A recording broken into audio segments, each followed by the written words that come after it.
Well, this late in the summer, I'm usually in shorts, but we're doing a little funeral for one of the members of the Japanese ministry, and I thought, well, I can't do that to them.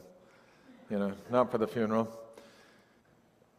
Next Sunday is Christmas in July, so I hope you come to that. It's going to be, bring out your Christmas sweater. If the sweater's too hot, put on a Santa hat or whatever, but we're going to have one service.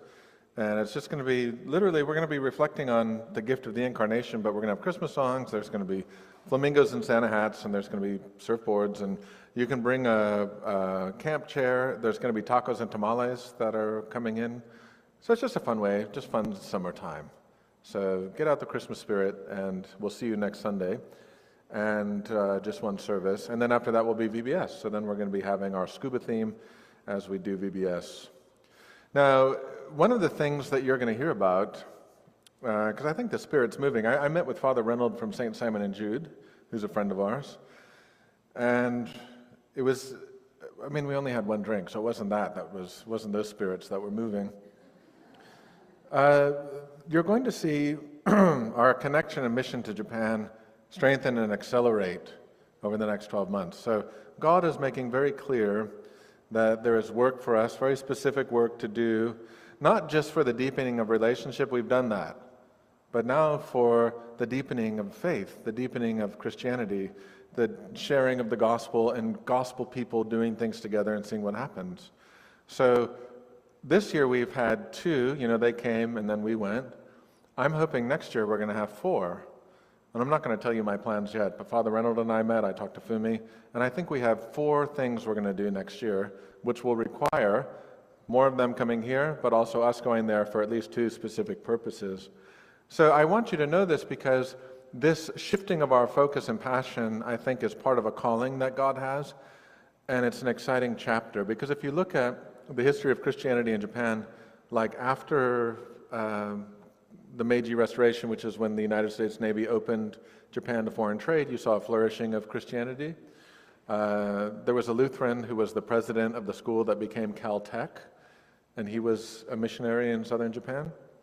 There was a major flourishing of Christianity after the Second World War, because General Headquarters and MacArthur were encouraging the building of churches, especially over against the threat of communist China.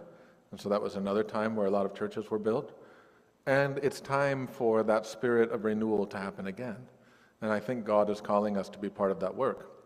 Now, if you remember Pastor Adachi, he's actually here today over in the Japanese ministry. And if you want to see some of his kids, they're here too, helping. And he's down in Kumamoto, and he's part of that work too. So I just want you to know this is something that's going to be deepened, strengthened, accelerated as God is calling us to this work. And you have a part of it. It's our work. It's something God's calling us to. Now, one of the iconic images that we had from this last trip was Francis Xavier. And hopefully you know that name, Xavier University and all that. He was only in Japan 3 years, but he was the one that began sowing the seeds of faith. And there's a story that he was in a ship, and there was a storm, and he took his crucifix and he threw it into the water. And then when they get on the shore and they're sort of recuperating after this life-threatening moment, a crab comes out carrying the cross. So you'll see this art like crabs holding crosses, in case you're like, what is that about? And actually there's this species of crab that has the cross on its shell, and that's sort of like this nod to Francis Xavier in Japan. But when we were in Kumamoto, we had the calligraphy teacher do those kanji of crab spirit. Have a crab spirit. This is what we want you to have. We're not God. We're not Jesus. We're not saving the world. But we can carry the cross. We can take our little crustacean-y lives and go and see what we can do. So that's going to become something to share with you, this crab spirit. See, Joey knows what I'm talking about. You've got it. Reed, Cooper. You guys all have the crab spirit. Martin. Who else is here that was on that trip? Yeah, you all. Yep. Good. Crab spirit. Reed, Joey, Martin, Cooper, all the other ones. So anyhow, just know that that's coming. I'm telling you what's happening. So I'm not Jesus, but I have a feeling God's churning this stuff up in us. Well, once you hear what I'm about to say, you might just feel I was postponing the sermon, because there's not really much to preach on today. Steve did a great job reading, but there wasn't a lot in the gospel today. If you notice, they actually cut out all the good stuff. So like this chapter of Mark, we've been walking through this chapter of Mark. Jesus takes the apostles, he commissions them and says, I will give you my power. I will give you my authority. You will heal people. You will set them free from demons. You will restore communities. And they do. They have this amazing influence where they go out into these communities and they do all this stuff. Then last week we had the flashback, the grotesque flashback of John the Baptist being decapitated. This horrible story of John being murdered for the sake of sort of a drunken lust that happened at a dinner party. And so it's like, what's next? We had those two things. What's next? They cut out all the good stuff because the big chunk that's missing in the gospel today is all these people are following Jesus around, and then he does a feeding miracle. I could have preached to you about the feeding miracle and all of this stuff, but they cut that out. Like, oh, okay, well, they're going to do the Gennesaret where they're going to go and the guy's going to be possessed and they're going to put all the demons in the pigs. That'll be a good sermon. I can talk about pigs and demons. That got cut out. So there's really not much left, except for that little bit that Steve read, but that little bit will in fact be part of our good news. Because what happens is when the apostles come back to Jesus, Jesus doesn't say, all right, well, sorry, we're going to have to work 14 days in a row. We're going to work 21 days in a row. Sorry, it's the kingdom of God, and you guys have to work, work, work. That's not what Jesus says. Jesus says, okay, you've done it. We've gotten the report. Time to rest. That's what he tells them. Time to rest. Let us go away and have a rest. And if you know, Jesus' ministry is sustained through rest. Now, we're going to have to ask what that means. But Jesus is constantly going to be in prayer to the Father, and the Father is renewing him. It's a sort of spiritual photosynthesis. It's just sitting in the sun and absorbing that energy and having it transformed into new energy for you. It's literally like we're plants or flowers or leaves. But here's the problem. It doesn't say, and then the Lord said unto them, you must rest. And so they went and booked a weekend in Temecula. And they went to a winery and they said, please don't call me. My phone is turned off. I will be back on Monday. Because it turns out that all of those places where those apostles visited, all of those people that were healed, set free, it was like the first time the desert tastes the rain. Finally, there's something in their life that's refreshing them. And now when we say rain, we can say R-A-I-N, but also R-E-I-G-N, the rain of God. They're not going to take a break. So you'll notice that Jesus says, okay, everyone, time to rest. The people who are healed, the people that have friends who are sick, who have friends that are oppressed spiritually, they go, come on, I'm going to introduce you to these guys because they just healed me and I bet they'll heal you. And there's a crush of people now everywhere they go. The people who aren't giving them a rest are the people who still need this power from God. So this is a problem. This is actually what happens when Jesus does the feeding story that they cut out of the gospel. I hope it's not in a couple weeks because I'll have to come up with a new sermon on this part. But they're out in there and they're like, okay, because they're like, Jesus, you said we were going to have a rest. And then he sees all the people and it doesn't say, and Jesus looked onto them and said, haven't I given you enough? Really? You guys want more? It doesn't say that. It says Jesus looked on them, he had compassion for them because they were like sheep without a shepherd. This is the distinctive difference between God and us, is we are very limited in what we can offer. Anyone here ever had compassion fatigue?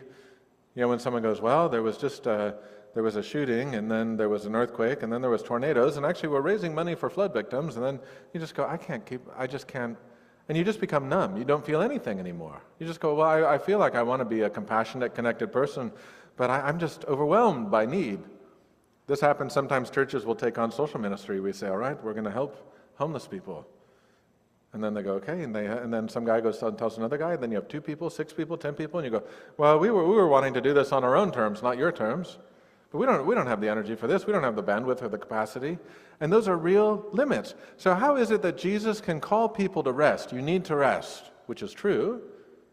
And then the reality is the need is so overwhelming that it just keeps coming, and there is no rest. These disciples don't get a break. They never get a break. At least in these stories, it's just one thing after the next, after the next. Even when they go, all right, let's get in the boat and escape. People go, oh, look, they're going that way. Let's just walk around the lake and meet them. So they go, finally, we got away from those people. And then they're we're here on the other side. Oh, no, they're there too. Oh, no. We probably need to make a distinction between the biological need of rest. We all need to sleep. We all need to eat.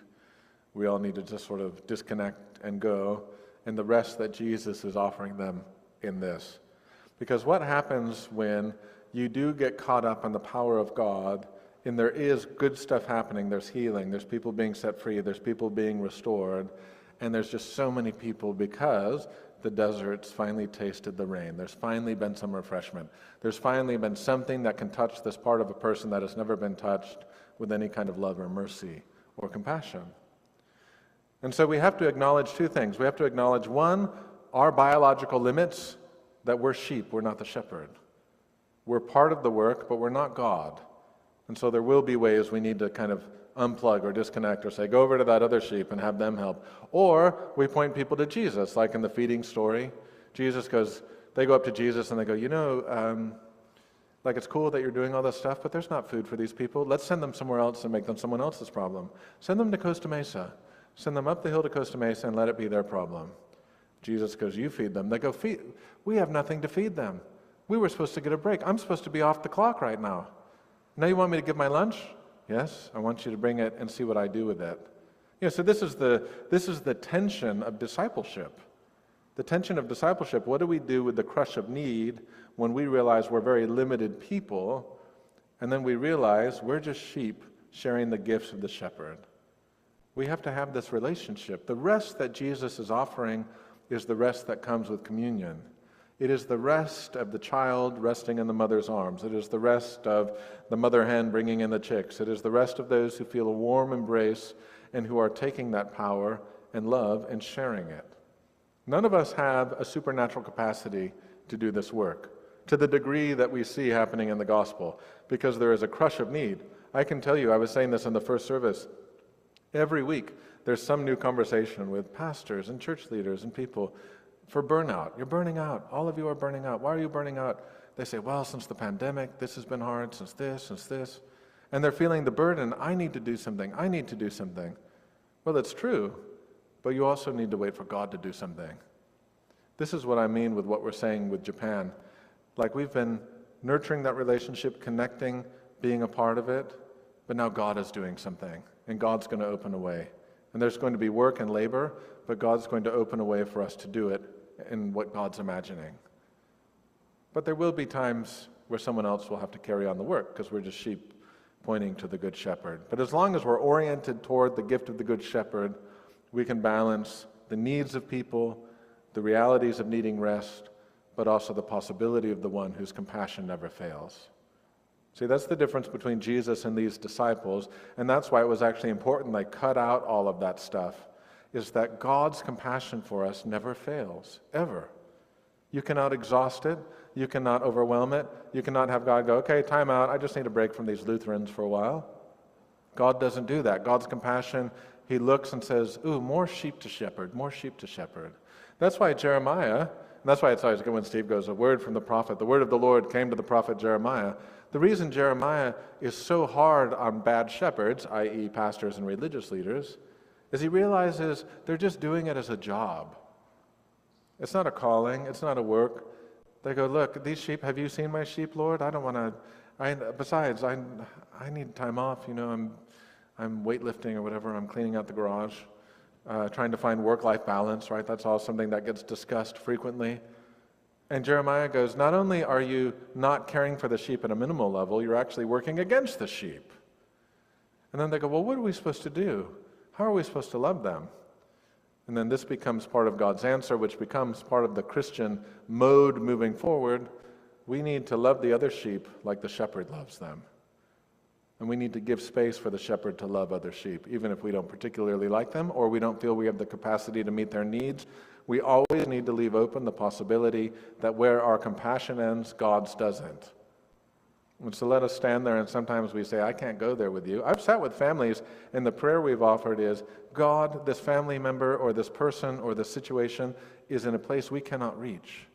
We don't have the power to reach where they are, but we know that you do. We know that your compassion is there, and that gives us an attitude of hope.